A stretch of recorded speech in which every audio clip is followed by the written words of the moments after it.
going on, guys? My name is Tommy. Welcome back to the channel, and hey, happy Friday. Today we've got another episode of the Dragon Empires, a 5-minute tour, and today at the request of Max Cater, we're gonna talk about Shokuro. If you guys have any requests, throw them in the comments. Literally, we're at the end of the line now, unless the Twain video got some that I'm not aware of, recording this literally a week in advance. So you're top of the line, and hey, if you're into the Far East equivalent of Galarian, hit that like button, hit that subscribe button. Today, this episode of the Dragon Empires, a 5-minute tour, was brought to you in part by Buffalo. Buffalo, thank you for your help and for hanging out on Greenwich colonies and hanging out at the package and, you know, playing a bunch of games and generally just being an all-around cool dude. I really appreciate it. I really appreciate your help. Now, let's hit it. So, once upon a time, this fertile land served as one of Imperial Lunghua's breadbaskets.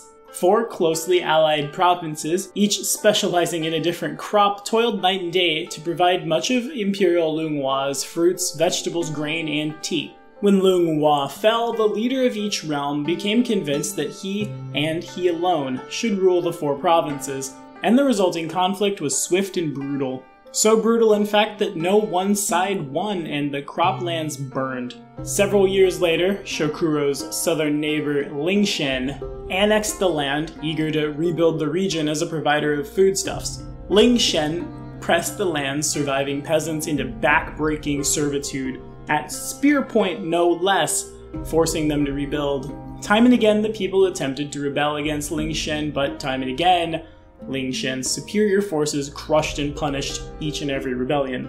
As the land grew closer to productivity and rebellions came less often, Lingshen turned its attentions elsewhere, namely Kaoling, the empire of hobgoblins, Chuan and Po Li, the other 2 of the 3 kingdoms of dynasty warriors, because its leaders in fact felt confident that it had these provinces under control. And that confidence is in fact what lost them one of their greatest resources. In 7176 IC, yeah, Imperial Calendar, we've got a new calendar here, and when we do the big timeline video, we'll compare and contrast some stuff. A charismatic samurai named Toriaka was exiled from Minkai for slaying a corrupt lord. Minkai's government secretly approved of Toriaka's actions, but they couldn't just let his insolence go unpunished, and so, by far, the least cruel of the things that tradition demanded, they sent him into exile. Toriaka accepted this, and many of his loyal followers chose to become Ronin as well, so as to follow him into this exile. Eager to see the world, Toriaka looked to the old stories of a heroic samurai named Shokuro for inspiration, and in those tales, Shokuro supposedly encountered a strange race of beautiful sharp-eared people who dwelled in a tree. These tales captivated Toriaka's heart, and he set out to travel through the war-torn Dragon Empires to meet these people. His travels brought him across Chidao and through the poverty-stricken land of the Tengu Quanlai, as well as the recently conquered lands of Amindar. Finally, he reached Jinin and Jinin's storied citizens, the elves that came through the Dark Lands after Earthfall. I guess that's a spoiler for the Jinin video, and arrived here. Toriaka's delight at meeting the elves of Shokuro's tales was blunted by witnessing the cruelties unfolding to the south. In the farmlands, now ruled by Lingshen, Toriaka saw the same arrogance and cruelty of the lord he slew back in Minkai. Here Toriaka saw his new cause, and with support from Jinin and Amindar, he led his Ronin into the farmlands and began to organize the people into a proper resistance. Now led by a brilliant tactician rather than, a bunch of peasants, the people of the land rallied, and before Lingshen realized what had happened, Toriaka had accomplished a deed worthy of the legend of his own right. He had liberated a nation. Since the surprise capture of the land, the Sun Shogun has transformed the region into a potent military machine. Threats of destruction to the recently reclaimed land, combined with brilliant tactics and solid defenses, have to date kept any significant reprisals from Lingshen from bringing further harm. On top of that, with each year that Shokuro continues to offer Lingshen fair and affordable prices for tea and food, Lingshen's need for revenge lessens. And that is the story of Shokuro.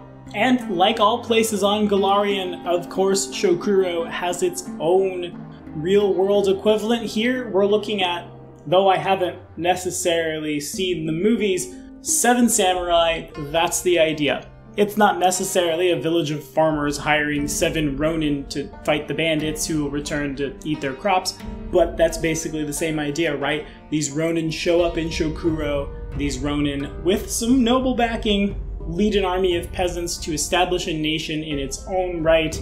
I really like it. I think that's really cool. Shokuro Toriaka, the Sun Shogun, is, as of right now, still the leader of Shokuro, and if I were to GM here, really this is the perfect textbook definition of where to go if you want a one-on-one campaign.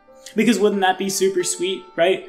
Start the game off by exiling Toriaka, sending him far away, some GM PCs, or maybe the player is a little more proficient and can play more samurai alongside him, follow. They travel across the land, kicking CR1 and 2 creatures in the face after slaying a corrupt lord until eventually they get here, and really, to be honest, why not even just recreate that story as an adventure path or as a plot for your own characters? That's sweet. That's so cool. It takes you across the breadth of the Dragon Empires, and I really like it, and frankly, I would love to see an official AP where something like that goes down. It doesn't necessarily have to be in the Dragon Empires. You could do this just as easily in Taldor or the Old West, as the Magnificent Seven has showed us.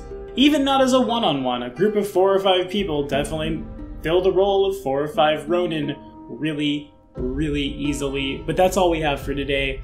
Thank you guys so much for watching. What do you think about Shokuro? Would you play in a campaign like this?